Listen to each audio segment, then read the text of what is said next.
কেন নিবে, কারণটা কি আপনি এটা বোঝেন। আপনাকে একটা কোম্পানি প্রত্যেক মাসে 20,000 টাকা দিবে, এটা সে কেন দিবে? শুধু শুধু দিবে? আপনি বইতে পড়ছেন হিলিয়াম, নিয়ন, আর্গন, ক্রিপ্টন এসব পড়ছেন। এসএসসি এবং সমমান যেসব পরীক্ষা হয়েছিল সেসব পরীক্ষার রেজাল্ট বেশ কিছুদিন আগে পাবলিশ হয়ে গিয়েছে। এখন বিভিন্ন কলেজে এবং পলিটেকনিকে ভর্তির কার্যক্রম চলছে। আপনি যদি এমন হয়ে থাকেন যে আপনি সিদ্ধান্তহীনতায় ভুগছেন যে আপনি ইন্টারে পড়বেন নাকি ডিপ্লোমাতে পড়বেন, এই ভিডিওটা আপনার জন্য খুব বেশি হেল্পফুল হতে যাচ্ছে, কারণ আমি এখানে সম্পূর্ণ জিনিসটা ক্লিয়ার করব।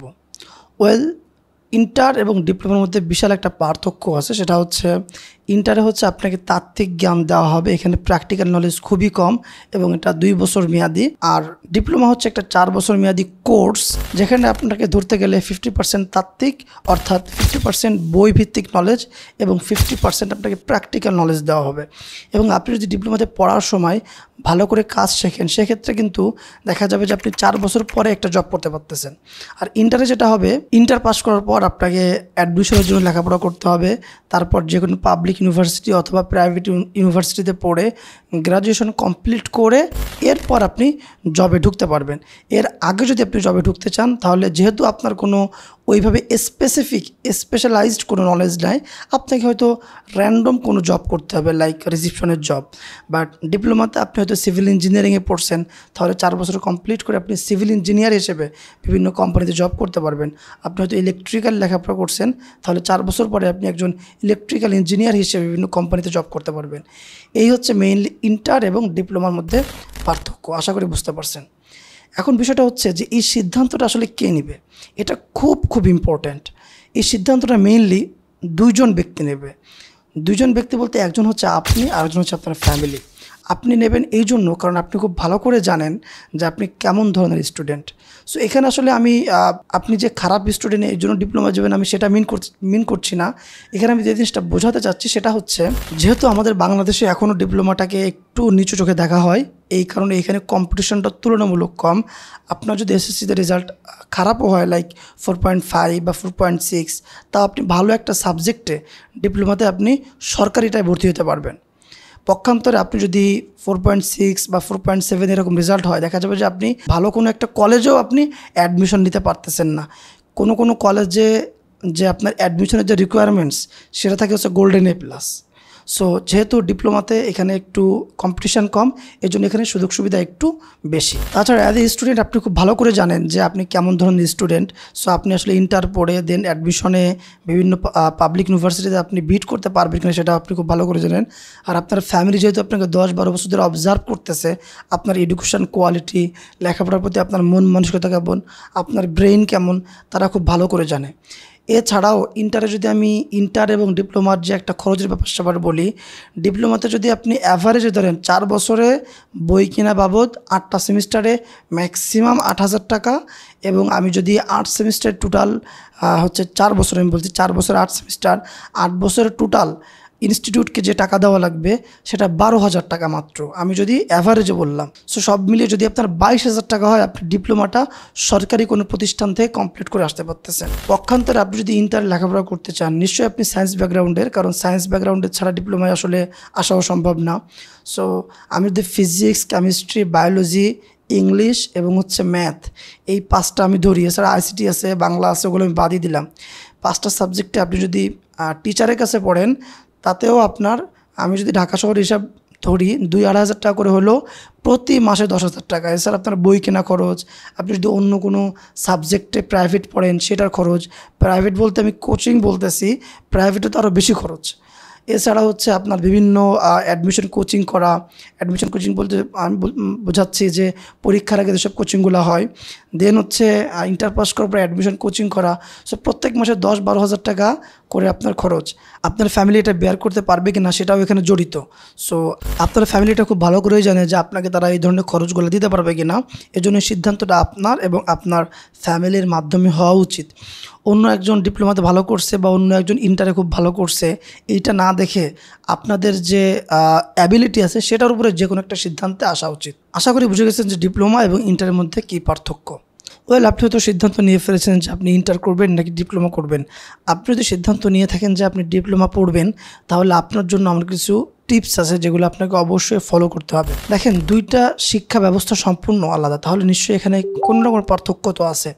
আপনি ডিপ্লোমাতে ভর্তি হলেন কিন্তু লেখাপড়া করলেন একজন ইন্টার যে লেখাপড়া করছে তার মতো, লাইক আপনি শুধুমাত্র সিলেবাসগুলো কমপ্লিট করলেন, ভালো রেজাল্ট করলেন, বাট আপনি কোনো প্র্যাকটিক্যাল নলেজ আসলে শিখলেন না, তাহলে কিন্তু হবে না। আপনাকে অবশ্যই লেখাপড়ার পাশাপাশি মানে তাত্ত্বিক নলেজের পাশাপাশি আপনাকে প্র্যাকটিক্যালও খুব বেশি ইম্পর্টেন্স দিতে হবে। আমি যদি ছোট্ট করে আমার স্টোরিটা শেয়ার করি, বাই দ্য ওয়ে উপরে আই বাটন থেকে আপনারা ভিডিওটা দেখে আসতে পারেন। ইয়াহিয়া আমিন ভাইয়ের সাথে আমি আমার লাইফ স্টোরিটা শর্ট করে শেয়ার করেছি, সেখান থেকে দেখে আসতে পারেন। সো শর্ট করে যদি আমি আমার লাইফ স্টোরিটা বলি, যে আমার এসএসসিতে রেজাল্ট খারাপ হওয়ার কারণে আমি ডিপ্লোমাতে আসি, এবং ডিপ্লোমাতে আসার কারণে আমি যেটা করি সেটা হচ্ছে লেখাপড়ার পাশাপাশি আমি প্র্যাকটিক্যাল নলেজ এই বিষয়ে আমি খুব বেশি গুরুত্ব দিয়েছিলাম। যে কারণে দেখা গেছে যে এই যে প্র্যাকটিক্যাল নলেজগুলো আমি ডিপ্লোমা লাইফে শিখেছিলাম, সেগুলো আমার লাইফটাকেই টোটালি চেঞ্জ করে দিয়েছে, যেগুলো আমি কখনো কল্পনাও করতে পারি নাই। আমি ইতিমধ্যে মার্কেট প্লেস থেকে এমন আর্নিং করেছি যেটা হয়তো আমার চাকরি জীবনে, আমি জাস্ট যদি একটা চাকরি করতাম, সেই চাকরি জীবনে আমার সেই আর্নিংটা পৌঁছাতে অন্তত 30 থেকে 40 বছর পর্যন্ত আমাকে চাকরি করা লাগতো, যেটা আমি মাত্র 3 থেকে 4 বছরে আর্নিং করতে পেরেছি। সো এটা খুবই ইম্পর্ট্যান্ট। এছাড়াও ডিপ্লোমাতে আপনি আরও কিছু সুবিধা পাবেন, সেটা হচ্ছে ডিপ্লোমা খরচ একদমই কম। লাইক আমি যদি হিসাব করি, সেটা হচ্ছে যে 8টা সেমিস্টারে আপনার টোটাল 12,000 টাকার মতো টিউশন ফি, লাইক আপনার পরীক্ষার যে ফিটা সেটা দিতে হবে। আমি যদি বইয়ের হিসাব বলি, তাহলে 8টা সেমিস্টারে অ্যাভারেজে 8,000 টাকা আপনার খরচ করতে হবে, তাও নতুন বইয়ের ক্ষেত্রে, অর্থাৎ 22,000 টাকা আপনার ডিপ্লোমা কভার। এছাড়া আপনাকে কোনো খরচ দিতে হবে না। পক্ষান্তরে আপনি উপবৃত্তি পাবেন, উপবৃত্তি প্রতি সেমিস্টারে সম্ভবত 4,500 কি 5,000 টাকা করে। আপনি 4 বছরে 48,000 টাকার মতো আপনি উপবৃত্তি পাবেন। এটা সম্ভবত ওয়ার্ল্ড ব্যাংক থেকে দেওয়া হয়। সরকার ডিপ্লোমাকে খুব বেশি গুরুত্ব দিচ্ছে, এই কারণে তারা এখানে উপবৃত্তির ব্যবস্থা করছে। অর্থাৎ আপনি এখানে তো টাকা খরচ করলেনই না, বরং আপনি আরও বেশ কিছু টাকা পাইলেন। এছাড়াও ডিপ্লোমাতে আসলে আরও কিছু সুবিধা আছে, সেটা হচ্ছে আপনার একটা মানসিক প্রশান্তি। এই বিষয়টা আমি খুব বেশি ইম্পর্টেন্স দিই। আমি এখন গ্র্যাজুয়েশন কমপ্লিট করছি, আমি একটি প্রাইভেট ইউনিভার্সিটি থেকে গ্র্যাজুয়েশন কমপ্লিট করছি। এখানে অধিকাংশ টিচারই হচ্ছে বুয়েটের। দেখেন, আমাদের বাংলাদেশের সবচেয়ে যে বড় সমস্যা, আমরা বলি যে ভালো ভালো স্টুডেন্টরা এই দেশে থাকে না। আসলে এই দেশে কেন থাকে না? আপনি লেখাপড়া করছেন ডিপ্লোমাতে, আপনি জবে ঢুকতেছেন 15,000 20,000 টাকা। একজন ছাত্র বুয়েট থেকে লেখাপড়া করে এসে তার স্টার্টিং স্যালারি থাকে 35,000। 35,000 টাকার নিচে সে জব করতে চাইবে না।